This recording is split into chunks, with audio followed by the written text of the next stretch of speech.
Mu kiseera kino Bukama bwa Tooro buli mu kusikamugwa wakati w'Omukama oyo n'Omulangira David Kijjanangoma. Omulangira Kijjanangoma agamba Omukama ayitiridde obutabassaamu kitiibwa ko n'okutyobola Namulondo, abaana b'engoma saako n'obutafa ku bantu b'Obukama bonna okutwalizaamu mu Tooro. Era ayongerako nti maama w'Omukama Besike Migisha Akiiki ayitiridde okwenyigira mu kutunda ebintu by'Obukama ng'agamba nga ettaka n'ebirala. Wano Omulabirizi abadde mu kusaba nga beebaza olw'Omukama okuweza emyaka 23 egy'obukulu. Okusaba kuno kubadde ku Lutiko e Karuzika parish mu kibuga Fort Portal. Omulabirizi agambye ekiseera kituuse Abatooro bonna okwegatta ng'ekitole n'okusingira ddala abaana b'engoma abakulu b'ebika abakadde okulaba nga Tooro egenda mu maaso n'emirembe wamu n'okwegatta. And of course ekimu bintu ebikulu by'abantu bagabazaho group egyo eringo Omukama ogwabikenika kampani ebindi bakubazibwa property itaka lyali Omukama n'ebindi ebyo.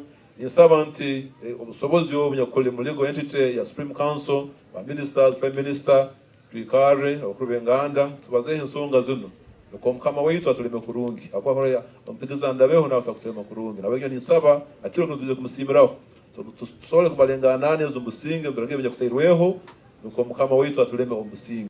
Wabula ye omuhikirwa w'Obukama Stephen Kaliba ayawukanye n'Omulabirizi ku nsonga eno.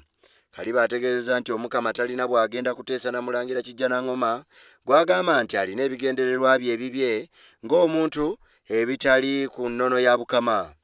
When people are breaking the law, you can't expect really His Majesty to go and sit with the people who are breaking the law.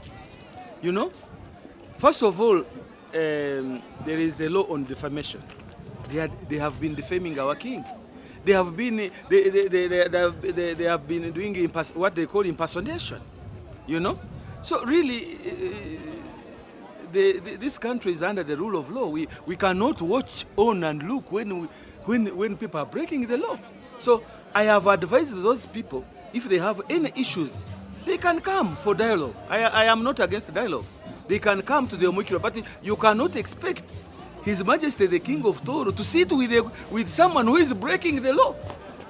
Akabaga k'okukuza n'okujaguza emyaka gy'Omukama kajja kukolebwa olunaku lwa bbalaza mu disitulikiti y'Ekyenjojo. Ku ntandikwa ya Sabbiiti eno, Omukama yali omu ku bagenyi abayite abaali ku Bulange Mmengo nga Ssaabasajja ajaguza okuweza emyaka 60 egy'obuto mu Bwakabaka bwa Buganda.